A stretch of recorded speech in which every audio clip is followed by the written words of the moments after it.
So listen, some new developments in just the last hour on that bombshell baseball betting situation with a Cleveland pitcher arraigned in federal court. Didn't make a plea, was indicted, though, of course. Here's Luis Ortiz walking out of court after a judge said he could only travel to Massachusetts and New York. Look at him, obviously surrounded by cameras. This has become a real big sports world story, and well beyond, too. He's supposed to be in court in New York later this week. Prosecutors are accusing Ortiz and another Guardians pitcher, Emmanuel Clase, of taking bribes from bettors to throw certain kinds of pitches so that people could make money.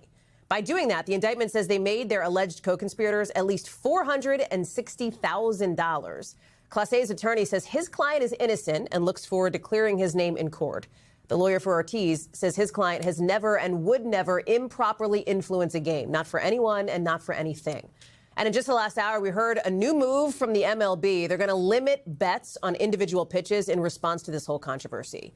And it is just the latest controversy in the world of sports bets. We're all old enough to remember last month when a Miami Heat basketball player was arrested in a different betting investigation. Emilie Ikeda is following this story for us. And these are players who make a lot of money and yet allegedly took this, very big betting risk, as prosecutors have laid out here. Walk us through what happened in court.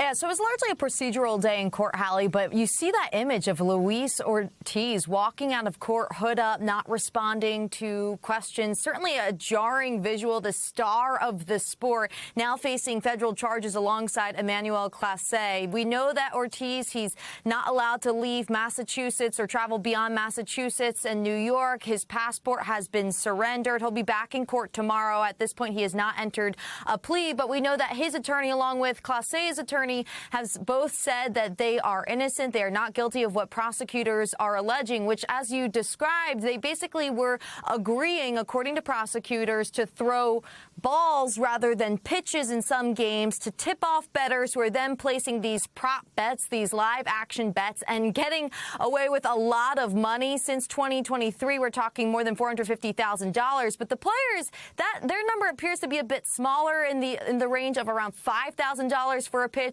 according to court documents, which has some experts questioning why take such a risk, Hallie. I mean, that's the thing. Here, the other part of this, too, Emily, and, we just talked about that basketball betting situation just a few weeks ago.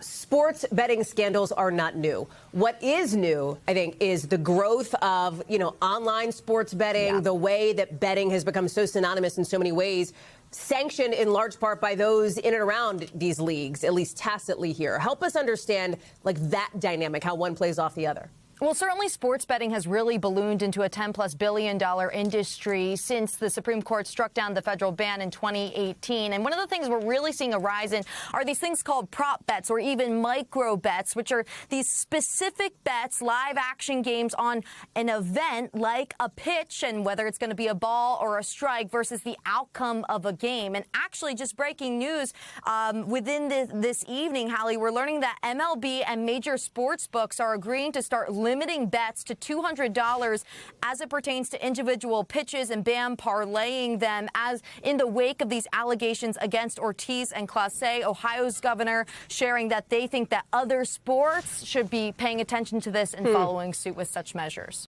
We thank you for watching, and remember, stay updated on breaking news and top stories on the NBC News app or watch live on our YouTube channel.